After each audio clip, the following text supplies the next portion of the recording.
Hey, welcome everybody to this seminar. It will be our guest from Georgia today. So it's Vladimir Lado Gamsakhurdia. I'm not sure if I pronounce it correctly. Perfect. Perfect, okay, thank you. Lado has been with us at IRES, well, for quite a long time, although with some interruptions. Well, it's more or less a year because he came already in September, I think, last year. Exactly. But you are also, pardon? Yeah? Yes, exactly. Yes, and you are from Yakashvili State University.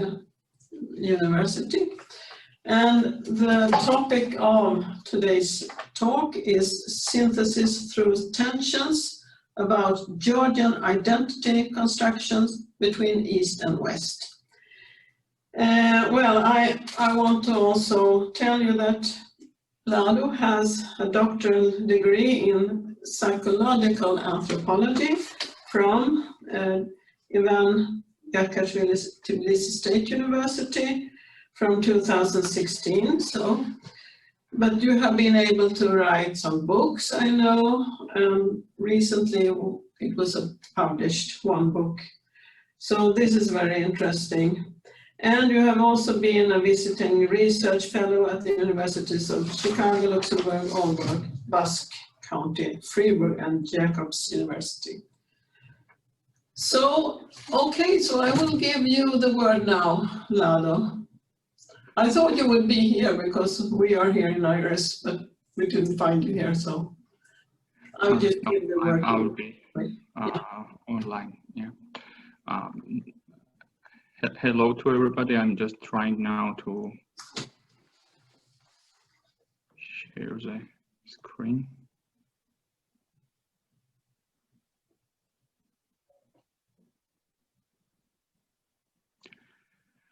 First of all, I want to start my presentation, and before I start my presentation, I want to express my extreme gratitude to IRES and Uppsala University, which provided me everything that is possibly desirable for working on my research project. And I'm extremely grateful to administration and literally to each person with whom I have had communication so far. So that was very important for me to express my gratitude. This is my second seminar at IRES. Last year I had first one, and now I was going to have much more novel data for the moment, which I was going to gather during the spring and also early summertime, but due to the known conditions, this process was a bit halted. But anyways, right now I will try to present concentrated report on particular aspects of Georgian identity construction. The study which I've been conducting for years. And this is part of my upcoming book, one of the chapters. But of course, during this seminar, I will be able to present and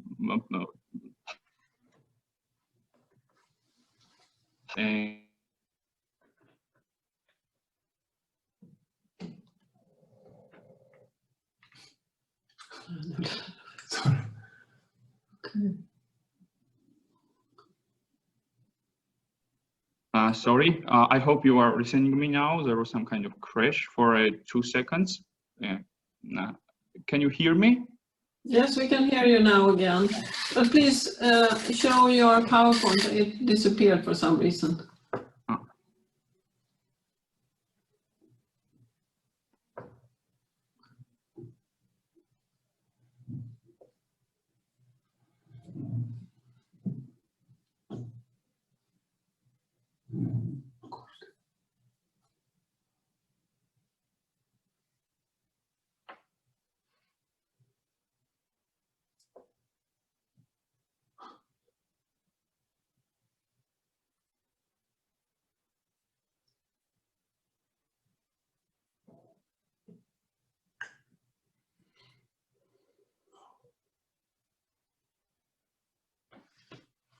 Okej, jag måste springa fråga.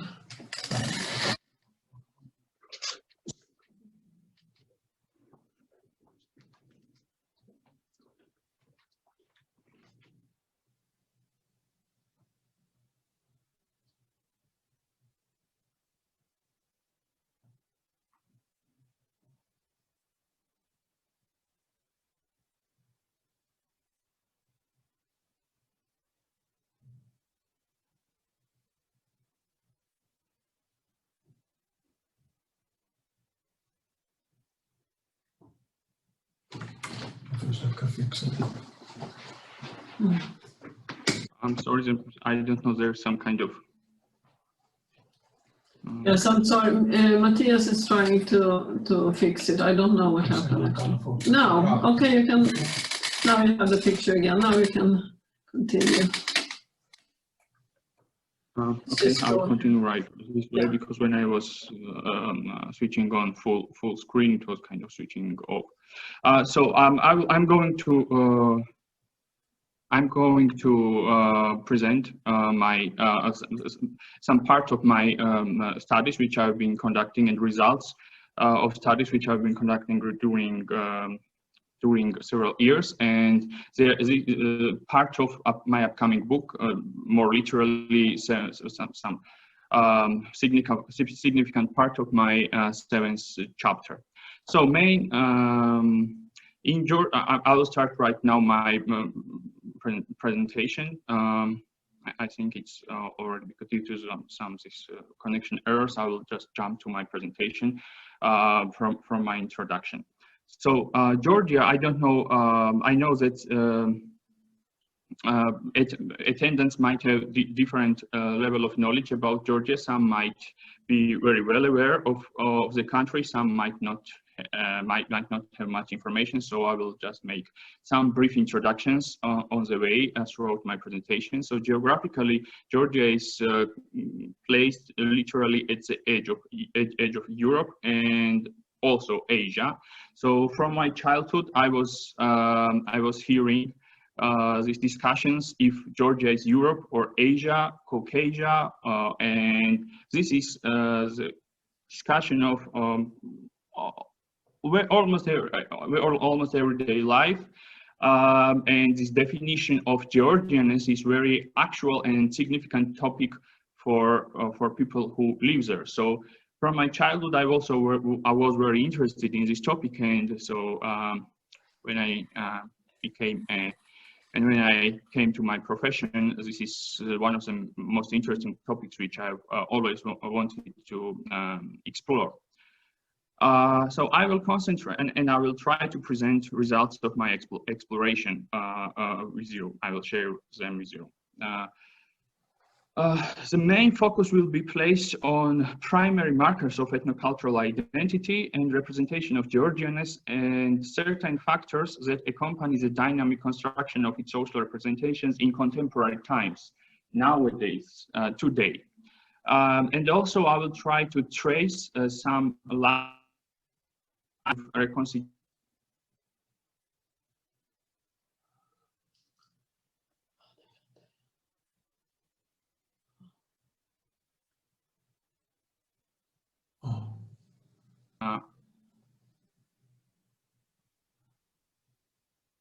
Which are also underway. I will try to indicate on possible directions of changes in the perception of those primary markers which signify Georgianness. And some certain practical implications will be also touched. At the beginning, I will touch several basic theoretical assumptions which formed the basis for my exploration of Georgian ethnic identity. God.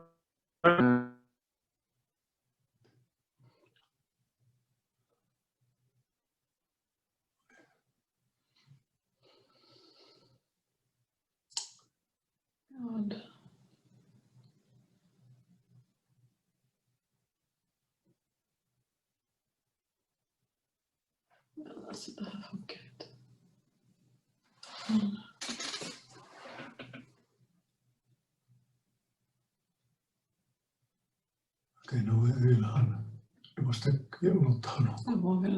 du.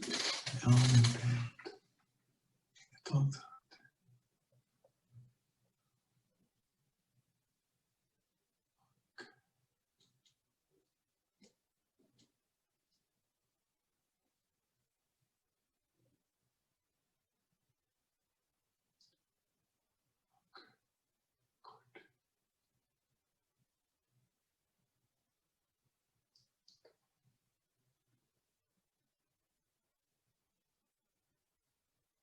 Jag har noterat.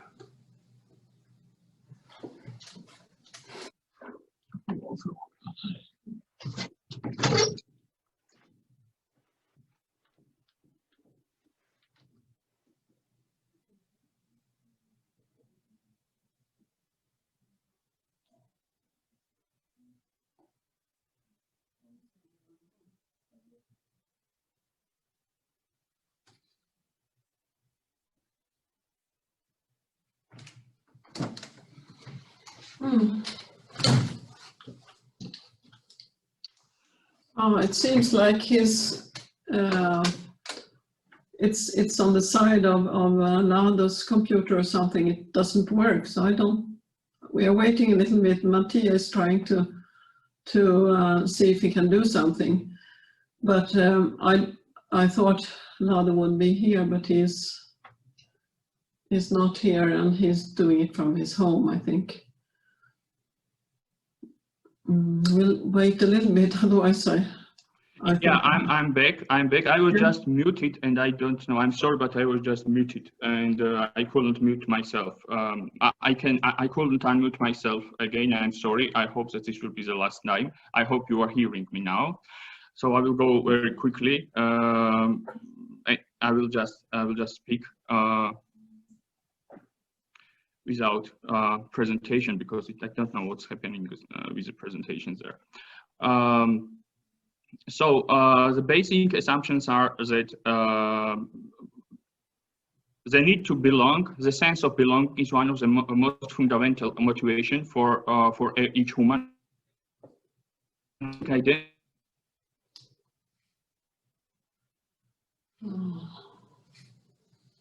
Kanske det är bättre att han bara pratar, för att det är inte så relevant att läsa. So ethnic identity is one of the most crucial personal traits, which is not genetically but socially inherent in human mind and in humans thinking. Also, I consider ethnic identity following Frederick Barth's theory, and also a theory of imagined communities, which is famous and belongs to Benedict Anderson. I consider ethnic identities as social constructions which are based on imaginative stories, beliefs, and traditions that justify social boundaries. So ethnic identities are considered in my research as signifiers and as a basis for symbolic boundaries which delineate and divide groups from each other, and also are basis for in-group and out-group biases. And as we will see during consideration of the results, all Georgians are also prone to certain in-group and out-group biases. As for methodology and methods, first of all, just to clarify, I'm following more so-called soft approaches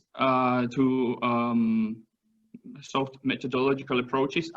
My exploration was based on emic approach, as I have aimed to get authentic information and access to meanings and interpretations without putting them into ready-made Western-centered conceptual frames. So basically, I'm trying to conduct, and I've been trying to conduct, indigenous research and to get insights from inside of Georgian community. The core research, or the core of my research, was ethnographic-centered episodic interviews, which were held with representatives of younger generations of Georgians who lived most of their lives since Georgia's declaration of independence. So people who participated in my research were either born not earlier than 80s. Interviews were conducted using a non-structured questionnaire and provided respondents with full freedom for the expression of their thoughts, feelings, and experiences. So this was in so-called in-depth qualitative approach where respondents were allowed to express themselves fully by their own words, own terminology, and so on. Additionally, in order to better comprehend the context of the interview data, the interviews are accompanied by particular reports of real-life events which were specifically related to the representation of Georgianness. In a broader sense, this study, my study aimed to provide thick description in Georgian terms, I mean cultural anthropologists, Georgian terms, thick description in order to better understand the context and the field in which Georgianness is being formed. My sample involved 23 respondents, which were recruited based on quota sampling method, and these are the main criteria based on which this sample was constructed. The first requirement was the sense and feeling of belongingness to Georgian ethnic identity. So all respondents felt, and the first question, the screening question was if they were feeling themselves related to Georgianness. And so all respondents were feeling and probably now also feel related to Georgian ethnic identity, feel themselves Georgians, and provide their first person perspectives on many topics. So respondents sample covered almost all big cities and districts of Georgia: Tbilisi, Batumi, Zugdidi, Rustavi, Tel Aviv, Kutaisi, Gori, and also 4 respondents were living in emigration during interviewing them. Also, respondents were selected based on their age. One of the main criteria was to exclude respondents who were raised in Soviet Union, because I was interested in contemporary construction, in contemporary times, the construction of Georgianness. So basically all interviewed respondents were spent most of their lives after the independent and after the declaration of independence of Georgia. So they spent most of their lives in independent Georgia. So their age varies between 18 and 41 years. 22 out of 23 respondents were younger than 35 by the time of the interview. The sample included a relatively equal number of female and male respondents. And so perspectives from both genders are provided. Interviews were held in respondents' native Georgian language, because I speak Georgian, which is my native language too. So in these terms, it was very comfortable for respondents, and average length of an interview was 93 minutes. Subsequently, transcripts of interviews were prepared in Georgian language, and certain quotations which are published are translated in English by the author. I'm providing a lot of quotations in this presentation, but I will try again when I get there to show them to you. Textual data were analyzed using the multi-step thematic analysis method, and all respondents were well aware of the aims and procedure of the study and provided informed consent to participate in it. My study, of course, is limited in terms of generalization. Qualitative study doesn't allow to generalize and extrapolate data on the whole population. However, it allows theoretical generalizations. As I mentioned, my study is taking basically soft, more anthropological, cultural psychological stance on methodology. Now, I will just very briefly introduce contemporary historical context from the recent history. Georgian kingdoms existed in medieval century and even earlier, but most Georgian kingdoms or any state formations were occupied throughout the 19th century by Russian Empire. First Georgian Independent Republic existed in 1918, between 1918 and 1921, which was again occupied by Russians, just now by Soviet Union.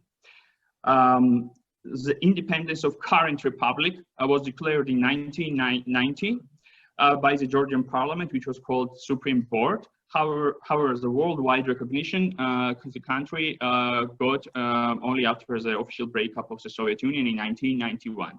So what's more interesting now? 90s were brought on the one hand catastrophic developments in Georgia, because Georgia had wars with Russian proxies and Russian-backed separatists, decade-long harsh economic and political crisis, corruption and destruction of state apparatus were strictly damaging to the quality of life, and the majority of the adult population lost their savings and were powerless in the new reality.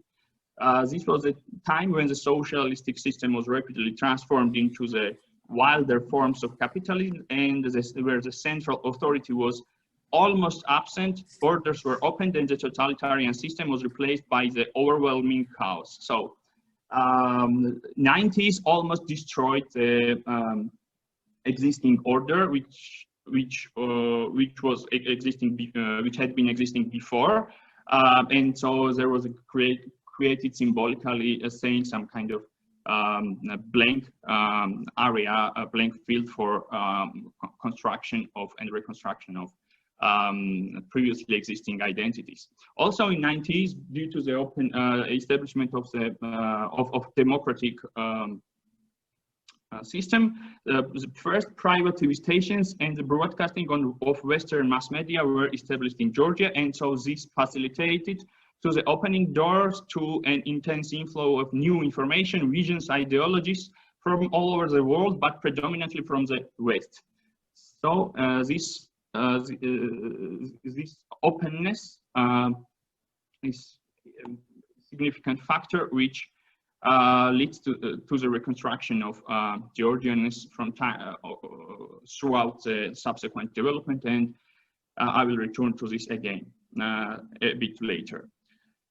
So just one clarification. When I'm talking about ethnic identity, it has specific meaning in post-Soviet countries, because Georgia itself was multicultural, and even Georgian states in medieval centuries, they were multicultural, and Georgianness and Georgian ethnicity was coexisting together with other ethnicities, Armenian, Russian, Jewish, and many more other ethnic identities, because Caucasia is multicultural region and multi-ethnic region.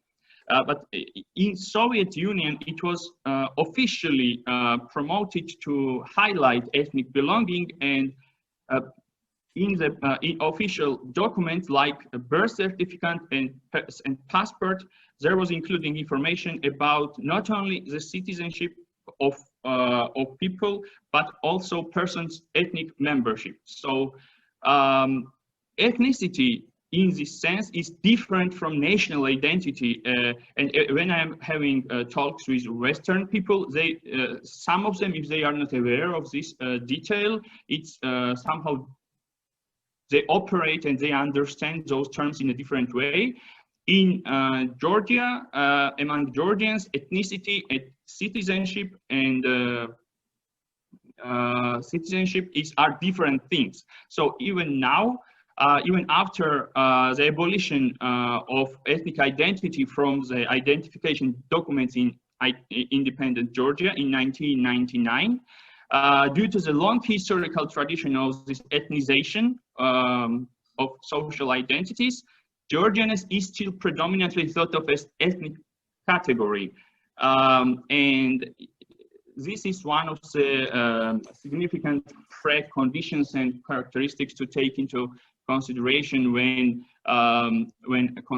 analyzing the phenomenon of Georgianness. So it remains to be basically the ethnic phenomenon, and it's not the same as national identity of Georgianness, which is related to citizenship.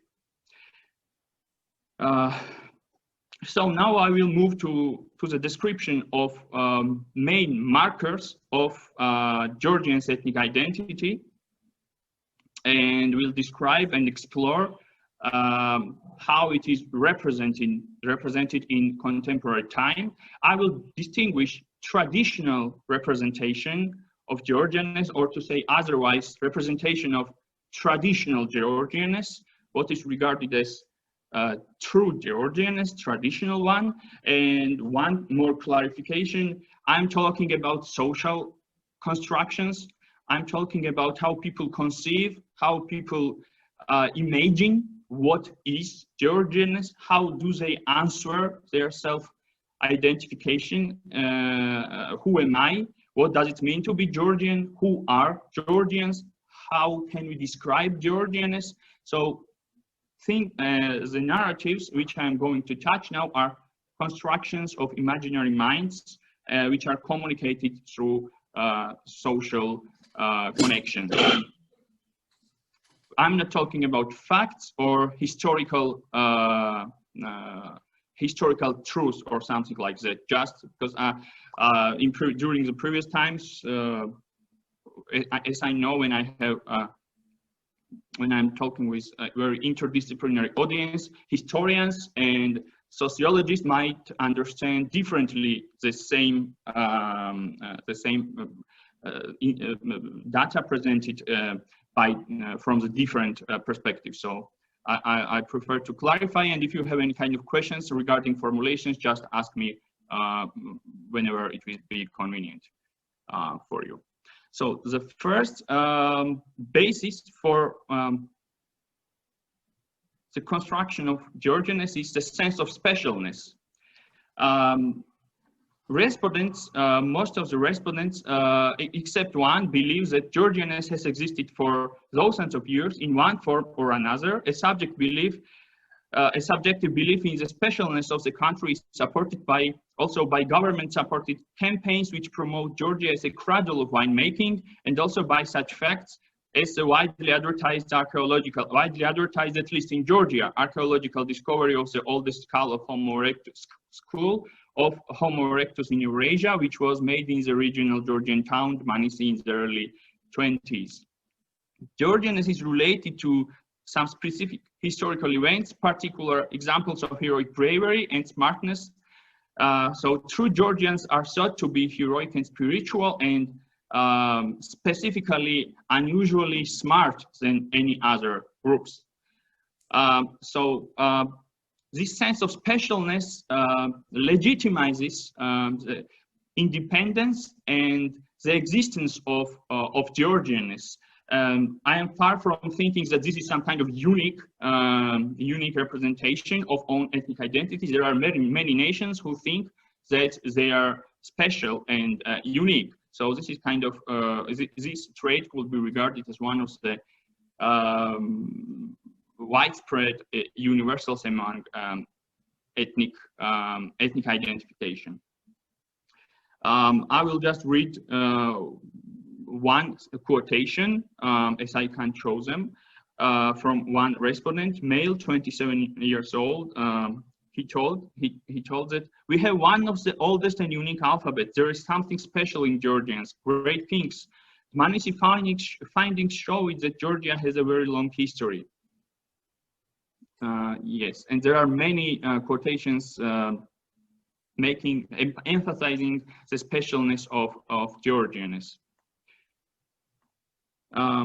Also, next marker of traditional representation of Georgianness is social embeddedness and families. Georgians place a lot of significance on social embeddedness, family values, strong attachment with the family, intense communication, the moral obligation of having significant and really often communication with family. It is most crucial sign of a traditional form of Georgianness, according to literally all respondents I've interviewed. When people are coming of age, single adults are regularly questioned by the representatives of older generations about if and when are they going to get married, in order to pressure them socially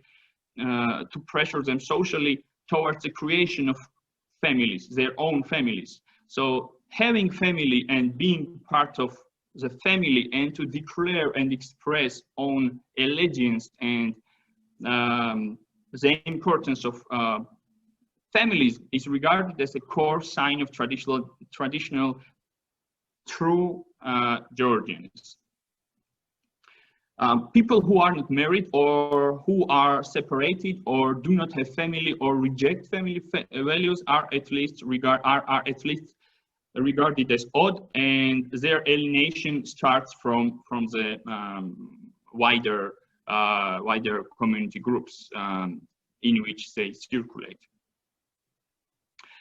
Specifically in this collectivistic, I don't like the word collectivistic, but it spares time for me now. So in terms of collectivistic values, it is specifically also accentuated that female sexuality should be restrained and suppressed. The traditional perception of family and motherhood is directly related to restrictions on sexual freedom, especially for women. And it is required that a bride should be a virgin when she gets married, and a girl is not regarded as decent if she has had premarital intercourse, and neither is the man regarded as honorable who if he marries such a girl. According to a recent poll, only 1% of Georgian female youth aged between 18 and 29 have had more than one sexual partner in their lives. So not only qualitative data, but other quantitative studies also consolidate this deduction that female sexuality is restrained in a specific form, and females are strongly encouraged by traditional Georgianness and wider community to live their lives in a more conservative ways, at least if they want to be regarded as traditional Georgians. And it also concerns males who also have to make related decisions. So, according to all respondents, the traditional perception of the honorable family leads to the rejection of alternative non-patriarchal arrangements of gender roles, social and especially romantic relationships, and sexual minorities. In 20 of 23 interviews, it was mentioned the phrase, the lose of Georgianness, which in Georgian means kartvelobi dakargva, if Georgians are attending this presentation. And this phrase, the lose of Georgian, is quite prevalent according to most respondents in Georgia, that expresses the fear of losing these traditional norms and traditional perception of Georgianness, and it at the same time repulses and rejects transformations and thoughts oriented on transformation of existing conservative rules. I will now cite another quotation. If you are not an Orthodox true Georgian following conservative code of behavior, families and so on, you cannot be a real Georgian. I mean, what is traditional Georgian? You will simply lose your Georgianness.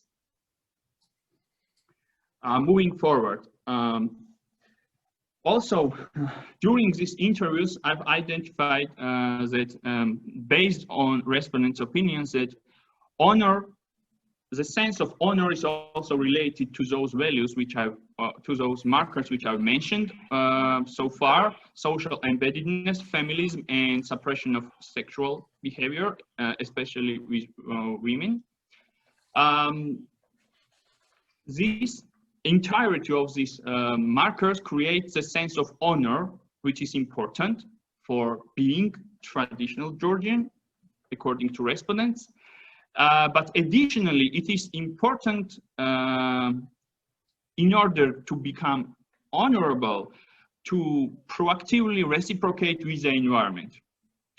If somebody gives a present, a certain present, she or he is expected to give them back a match, similar present of a similar value, or even better. than they received. It is even more desirable to be the initiator of the interaction and this present giving, and to be the first who provides gifts and or assistance and help to others. Similar traditions were observed in certain other cultures. You can see Marcel Mauss's famous book. However, in Georgia, it is this reciprocation imbued all fields of life, and in some cases it gets ridiculous. It gets ridiculous form of courtesy. For example, it is common, at least it was common by the time of conducting interviews, to see fights on public transport in Georgia where acquaintances try to pay for each other's tickets as a treat if they accidentally meet each other on the bus. A more extreme case is when families take out loans to the value of a house in order to arrange for grand weddings or funerals to treat their guests on the special occasions. I will cite one quotation now. You should see how they fight on the buses. I will pay for you. No, I will pay for it. I saw it so many times. Sometimes they even physically try to overcome and beat each other in order to pay for each other's tickets at the driver. I will just clarify that in Georgia, for many years, it was possible to pay before the introduction of bank card systems. So it was possible, people were mostly paying by cash. So this is a description of situation at the buses where people are trying to treat each other and to not to remain and not to be represented as weaker or somebody who is treated. People are trying to be initiators and proactively show their dominance through inviting others, through treating others, and through taking care of others. And this is also directly related to the social embeddedness, which I already mentioned. This is one of the symbolic clays which strengthens connections between people. But proactive reciprocation doesn't have only positive side, it has also more negative, aggressive side. Georgians are obliged to, especially males, are obliged to fiercely answer any assaults and insults on them or their friends or members of family. So as a result, it is accepted and it's regarded as normal to act defiantly and even aggressively. As most respondents narrated, it is common in Georgia to have fights even at such a happy occasion as wedding, where traditionally clashes happen between guests quite often. People gatherings are commonly regarded as place of high risk, where conflicts between males can erupt at any time without very significant reasons. So deviant behavior performed to defend honor is not regarded as deviation according to the traditional perception of Georgianness. A sense of honor and this obligation to reciprocate attacks and to respond prevails over law, over the perception of law, and justifies even illegal actions, so-called honor crimes. Many of you probably heard about it. It's not unique to and for Georgia. So even illegal actions or fight or aggression is justified if they are carried out in the name of honor, according to traditional perception. It was a case many times. It's part of everyday life there. I will read another citation showing this aggressive reciprocation and proactive attempts to prove themselves. Oh my God, weddings are fields of wars instead of celebrations. I have never been to the wedding without seeing a fight between those cocks. The reasons are usually stupid. However, they want to show off. They want to demonstrate themselves to the public. Males become defiant in the public, and the slightest gesture might be perceived as an insult to them that provoked a confrontation. Female, 33 years old. Another quotation. From early childhood, this is a quotation from male, 25 years old. From early childhood, I remember that older people were saying that boys never cry. That is a rule. A boy never yields. It is shameful to show weakness even in a very unimportant situation. A man would lose his reputation in this case. So people, according to Georgianness, are expected to respond on any kind of approach, positive or negative one, very expressively, and this is one of the main ways to prove the own honor and to build own reputation. As for another factor which is strongly related to traditional perception of Georgianness is Orthodox Christianity. Since obtaining independence, the role of religion has been increasing dramatically in Georgia. According to all respondents, Georgianness has been gradually becoming associated with Orthodox Christianity, and the strength of the symbolic power of Orthodox Christianity is rooted in historical developments. Believes that Georgians, for example, believes that Georgians are among the first Christians in the world. The fact that there were many wars for centuries against Muslim empires, and also various cases of martyrdom of Georgian queens, some kings, nobles, knights, to defend Orthodox Christianity identity of Georgians and own one. So this connection between ethnic identity and religious identity is represented and imagined as something that has really long history and has been building for a very long time.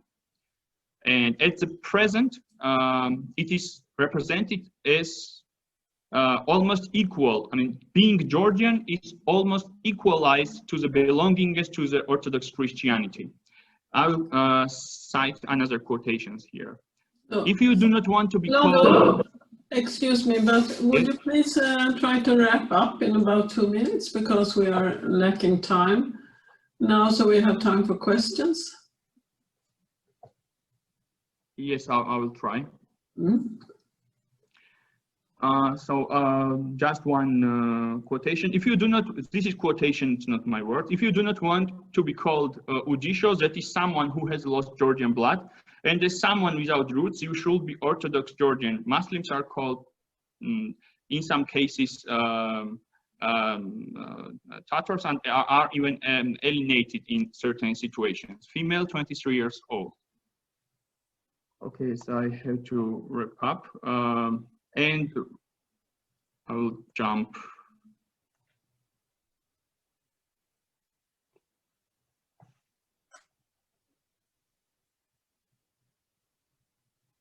So just to at least very concisely answer on the title, tensions, main tensions which Georgianness and traditional representation of Georgianness has now is with the ideas which are coming from abroad and which are associated with more liberal or with more modern representations of human rights and values. All respondents, without exception, think that the traditional Georgian way of proactive reciprocity is not expected in Europe. According to most respondents, Westerners are more individualistic, do not share emotional bonding with other people, or social embeddedness. So in this way, they are these traits are used. This trait is used to distance and build tension between the representation of Europeanness and Georgianness. Also, imaginary Westernness is associated with the loss of femininity and with free sexual behavior, which is also in tension with conservative code of sexual behavior, which I described minutes ago. So this clash between traditional and more modern, more liberal, democratic representation of human rights causes tension, and which creates basis for far-right groups to build anti-Western propaganda, and they are relatively smaller groups who are building on this, but hopefully they are hopefully they are very small now. Yes, the question is if new Georgianness is desired even or possible. In my chapter, I will just say 2-3 words now, and if anybody is interested, they can ask or read the printed materials. There are several lines where Georgianness, its traditional representation, is reconsidered and reconstructed. There were different subcultures created in Georgia, clubbing cultures, different ways of having different types of having fun and spend free time. Also, there are more liberal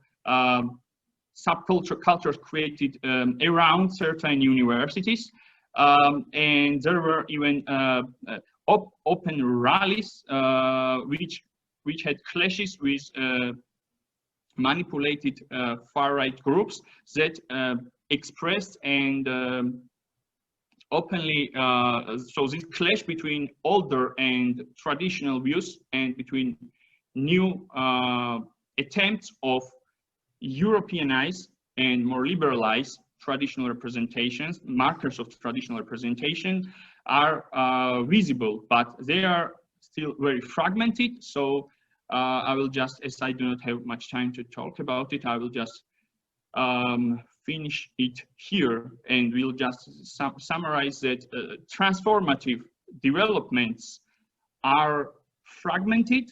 They are on the way, but they are restricted to certain subcultures and smaller groups. And yeah, once again, I can't talk about population or describe tendencies quantitatively based on qualitative research. So I will just wrap up here as I was to do. Okay, thank you very much. Yes, thank you very much. Well, either you can go ahead and write your questions to me, or you raise your hands, right? Well, at least the first question could be if you raise your hand. Please go ahead. Oliver, please. I will have to unmute you.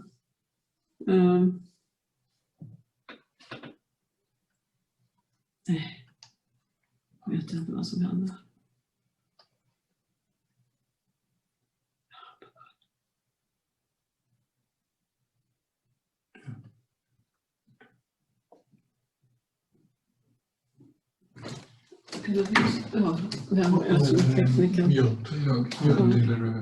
Oliver. Ja, det tycker jag var just det. Okay, now you can hear me, yeah? Lado, yes, thank you for your interesting presentation. And I just wanted to ask you, because in your title you were announcing, so between East and West. So how did these values that you were describing in your presentation develop were they selected between Eastern and Western values? You described yourself also as a social constructivist, as I am myself as well. So the question is then how it developed from this specificity in differentiating from a perceived Eastern and Western culture. Thank you. Thank you. Nice to see you, and thank you for your interest and time. I appreciate it very much. I'm sorry again that I couldn't. I don't know how it happened not to share some materials and quotations, and so some time was also lost during these technical things. That I'm sorry for it. It's my fault probably. So generally, East, the West. more or less managed to very concisely touch the Western question and liberal side. I started my narrative, which from the 19th century materials analysis in Ilya Chavchavadze's novel, The Note of a Traveler. There is built this initial scheme where there is Georgia somewhere between. There's Western voices and there are Eastern voices, and Russia is regarded as Eastern voice. So those nationalistic far-right groups, and also even Russia today, and from 19th century, Ilya Chavchavadze's writings at least, and from his emblematic novel, as I see it, non-liberal, non-traditional, and opinions which are on the other pole, other opposite radical representation are regarded as Eastern. So, but this side is very weak. The respondents are mentioning East very indirectly, and I mean contemporary living respondents, not Ilya Chavchavadze. So the Eastern side is really weakened, and the main vector is oriented on the West. So the West is the main reference point. The West is to compare with. The lines of reconsideration and construction of new Georgianness, not traditional but new one, is underway predominantly in the dialogue with the West, imaginatively Western ideas. Again, I'm not talking about facts because I haven't researched the West, and there are many questions. I don't know what is truly the West. I'm talking about imaginary representations of the Western so-called world. And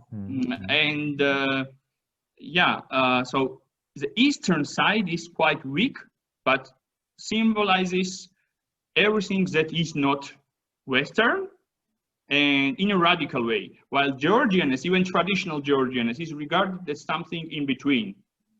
Not very radically traditional, not very fundamentalistically religious, not very fundamentalistic in terms of suppressing females' rights. So Georgia is somewhere in between. I'm not sure if I managed to answer the question, but yeah. Okay, thank you. Then I go to Zachar, please. You had a question? Oh, thank you so much for your wonderful presentation. Always great to hear you from you. Well, I was wondering, because one of the first slides, I don't know who are those researchers, and that they were suggesting that the identity is so important for your mental health and everything. But actually, I read some other psychiatric studies that they suggest that the question of identities has to do with adolescent state of a person, you know, when you really need to decide about your identity, and it becomes less and less important with your age. Well, sometimes people never outgrow their adolescent state, but the question is, the question, well, because grown-up people sort of recognize that there are several, their cultural identity can be very complex, especially with us living in several cultures and languages and countries. So the question is, how did you, in your research, of which I know nothing in your methodology, sort of take into account the age of the respondents? Because it would be very critical for, you know, one young person who's in search of its identity and finds it very important, and the sort of more adult person, presumably or hopefully, who doesn't think it's such an important distinction. Thank you. Thank you, Zahar. Hello. Thank you for your interest. I appreciate it very much and for interesting question. So I will try to answer briefly. This question, what is identity and when it is being formed? I mean, you are referring from the literature from the developmental psychology and from, for example, Erikson theory and some other authors. But in fact, identity is never, to say it simply, finished and completed. Identity negotiation is part of the life, and you are renegotiating who you are, and you are always, not all the time, but from time to time, making reflections. It's human nature. People have conscious. It's one of the most unique characteristics of humanity to reflect on themselves. So reflection on their identities, reflection on their personal, social, and collective identities, and who they are, how do they describe their groups, alienation, integration. These are part of human lives throughout the whole life course. So it's really naive and it's really illusionary to believe that by the end of adolescence, somebody achieves and completes the definition of all identities. Erikson and other authors meant basic personal identification and the formation of the basic core of the personality structure. It doesn't mean, in developmental psychology, there is no author who will say that people stop negotiation of their any sorts of identity at any point of their lives. I'm not sure if I understood a question, but if you have more and if you have more questions, I will clarify. I understand that Susanna wants to say something. And then I have Alexandra after that. I actually think that Alexandra was before me. Okay, sorry. But maybe I'll just take my question anyway. Thank you, Lado. Nice to see you. I got the impression that you had interviewed Georgians in the emigration as well as in Georgia. Was Yes, that correct? yes. I was just wondering if you found any differences in the way that they perceive Georgianness in immigration compared to those living in Georgia. Thank you. Hi. First of all, again, and thank you for your interest and time, and very significant question, because I just simply took out because of the time was pressing. I just simply took out and omitted this part. In terms of representing traditional version of Georgianness, there was no distinction, but immigrants are on the way of their proculturation, and they are creating this new Georgianness, which I mentioned during answering Professor Oliver's question. So people who are living in immigration for years, and all my respondents were living in immigration by the time of interview, had been living already for years. So these values are associated with female sexuality suppression and extremely this reciprocal, proactive reciprocation, I mean aggression, irrational aggression, and social, extremely strong attachment to community, collectivism, and social embedment. They are gone, basically. They are halfway, they are not, they are still feeling themselves Georgians as Georgians, but their perception is meaningfully different. The interesting thing is that immigrants, 3 or 4 of those immigrants told that they are not religious, but they started going to Georgian churches in immigration. They weren't going in Georgia in churches. And this was a surprising result for me. And when I asked why, and their answer was that they are going to churches to maintain connection to to symbolic representation of Georgia in their emigration. So they are going there and basically having fun in Georgian way, because they are having supra, which I also took out. I couldn't manage to talk about supra, but in religious institutions, in churches, when they are going there, they are participating in supras, and so recreating Georgian world in a micro ambience there. I mean, they are creating their micro Georgians there. So immigrants are much more modernized and Europeanized, to say it in a schablonic way. If I answered your question. Okay, thank you. So then I try to unmute you, Alexandra. Yes, Yes, so can you hear me? Then we will have Nina after you, okay? Hi, Lado. Thank you very much for a very interesting presentation. It's very interesting to hear about your research. My question is related more about to what extent, sorry if I missed it during your presentation, did you account for nationalist or patriotic sentiments among your respondents? Because for instance, like, I know that you discussed sort of East or West notions, but for instance, there are some, let's say, more extremist views, like for instance, Georgian Idea, this organization, or like the Georgian March and so on, that are having these more extreme views. And like, again, about recreation of the Georgian monarchy or orthodoxy and stuff like that. Like, have you like thought about the notion for the national identity within your study? And more these nationalistic and patriotic feelings, even though not the most extreme, maybe, views, but maybe more moderate ones? Hi, Alexandra. Thank you for your question. I mean, you asked several questions, so I will try to answer on them. So during creating, constructing these criteria, I try to avoid respondents representing very radical groups.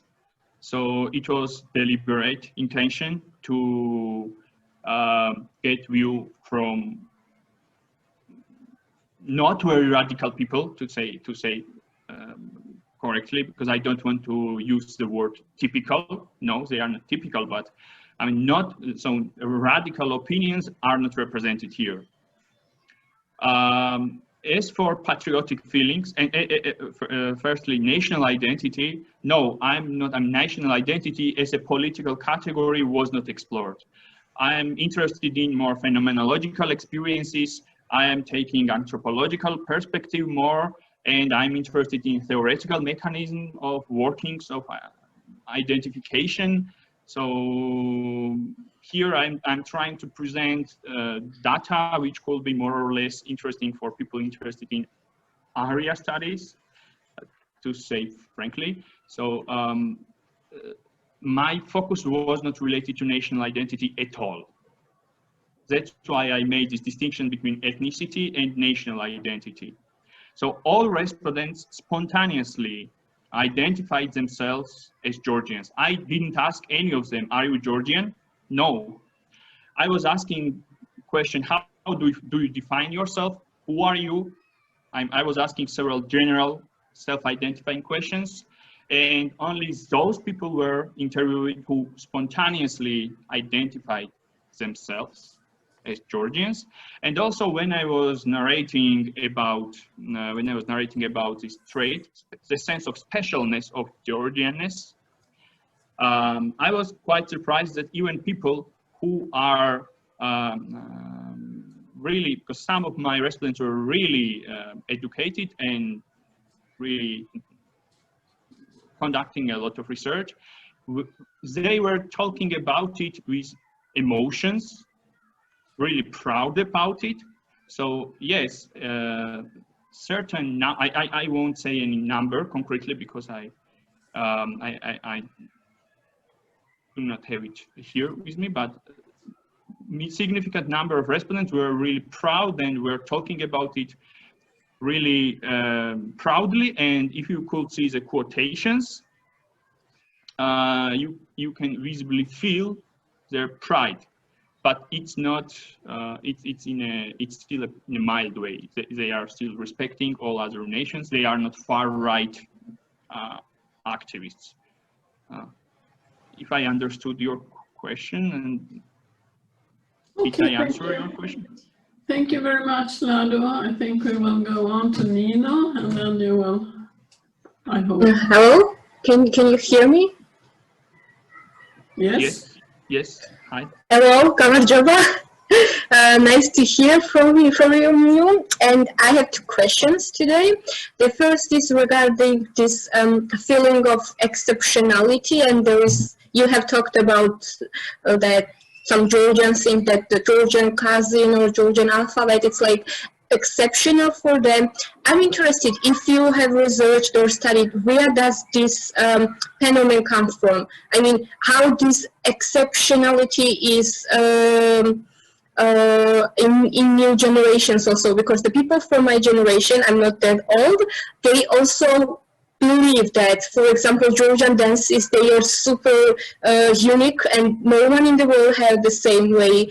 So does it come from the state policy, from the education, from the history? Where does this feeling come from? And another question is regarding ethnic minorities. I don't know if it's in your scope of study, but maybe you know it, or maybe because you study identity, you also have touched this topic. I'm interested if the ethnic minorities in Georgia, what is the level of Georgianness between them? How they feel, how much they feel themselves as the Georgians? Because I know a lot of them, and I know that not a lot of them speak Georgians. They have a problem with the language, and they every weekend go to either, for example, Baku or Armenia. They have very strong ties with their how to say, the country of ethnical origins. So if you know what is the level of Georgianness among them. This is all. Thank you, Nino, for your time and interest too, and for interesting questions. So there were two questions as I wrote it down. First, what is the basis of this sense of specialness? This was the first question.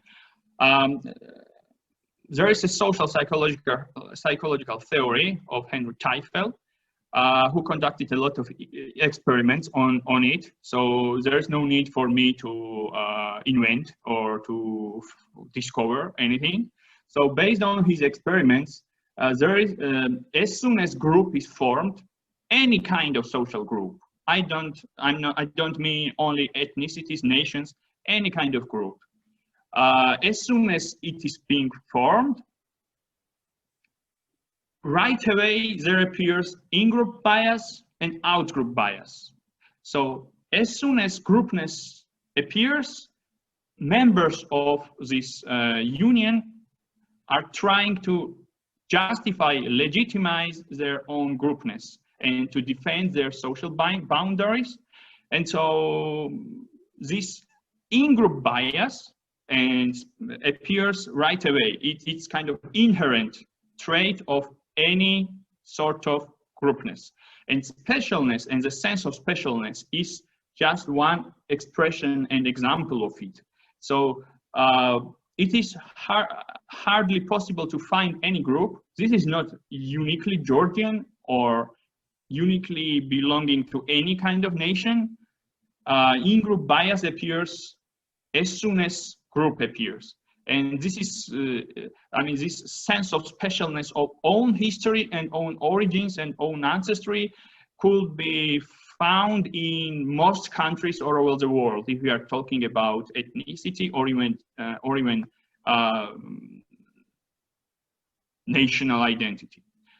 So as for the second question about minorities, as I said, I was oriented on studying basis of formation of Georgianness, its historical foundations, and how it is perceived now, and to define possible ways of its reconstruction. So my sample involved only ethnic Georgians, not representatives of minorities, because this requires specific study, independent approach, and different questionnaire, different analysis. So no, I can't dare to talk about dynamics of perception of Georgianness among ethnic minorities in multicultural Georgia. However, based on my samples representation, ethnic minorities are perceived more as diasporas than minorities, and based on the situation in the country and quantitative polls which are held, occasionally they also indicate on this. It's just indirect answer, not based on my research. Okay, thank you very much. Is there any other question? Well, meanwhile, I will ask a question and then you can think if there is something else you would like to ask about.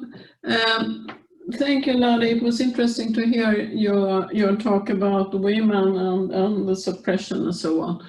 I would like to know if you could, this sort of identity of women, would it be the same? I mean, do women accept this in Georgia, do you think, or do they sort of try to change something?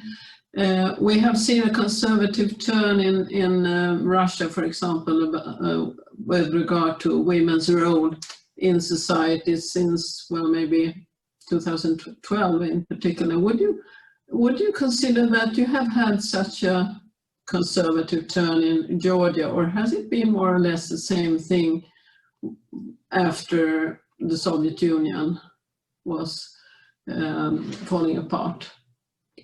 This is my question. Thank you, Anne-Marie. And again, I'm sorry for this kind of connection. I don't know how it happened. And thank you for the question. I will try to answer from different angles. First of all, according to law and according to newly established legislations, government is more and more actively protecting the rights of women, and there is more and more intensively and actively waged war against family violence or against any kind of violence against women. So this is not associated with legislation. I'm not sure how is this in Russia. As for perception, of course, I can't talk about numbers, but if we are talking about women's attitude, my respondents,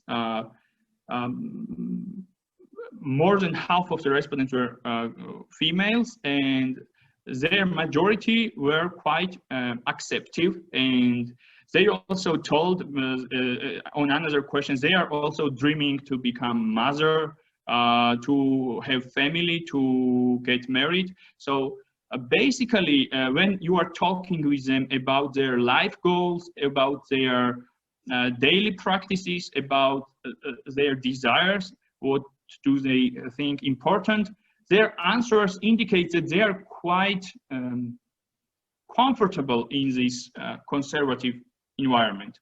Again, I'm not talking about numbers. So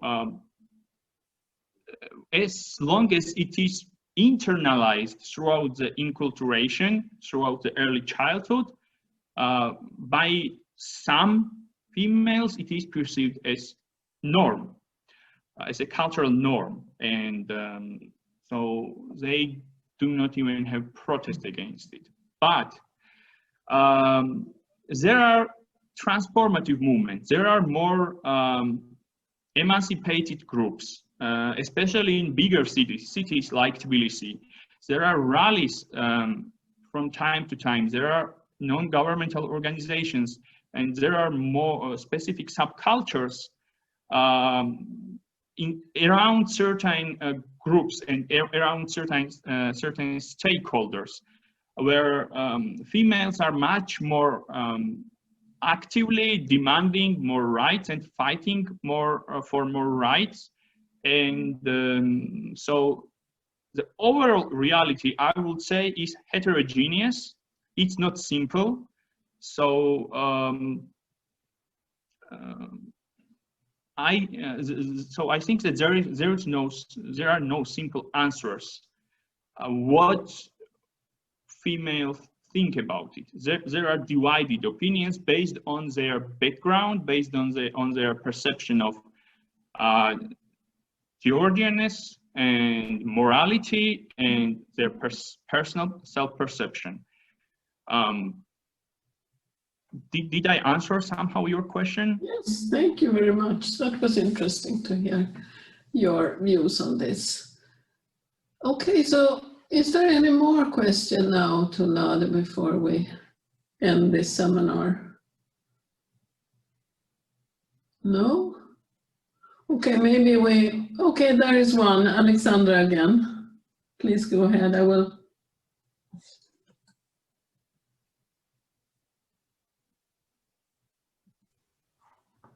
Yes, please. No, I don't have question. It was just like applause. Oh, okay. Sorry. No Okay. worries. What about Olivia? Do you have a question, or is it also just? Well, it's about these hands. It's a bit This complicated. is clapping hands, yeah, applause. Okay, clap. Yeah. Well, let's clap our hands then, all of us, and thank you very much to Lado. It has been very interesting. I think it's really interesting to hear about what's happening in Georgia. And Caucasian, and well, what I would have liked to know a little more about is also Caucasian differences, but this is not your topic. We will have to find a new opportunity to talk more about the situation there in general, I think. From what I know, Georgia, and from what I read, Georgia is the least conservative in many senses. And for example, in Armenia, they even, I'm not sure, as I checked last time, they don't even have anti-discrimination law, for example. So in these terms, Armenia and Azerbaijan are much more conservative in terms of values and family rights or perception of multiculturalism. Okay. And, yeah. Thank you so much, and it will be much more fun if I could switch on the PowerPoint, but anyways. Okay, but we were able to listen to you, and we were very glad that the connection worked after some initial problems.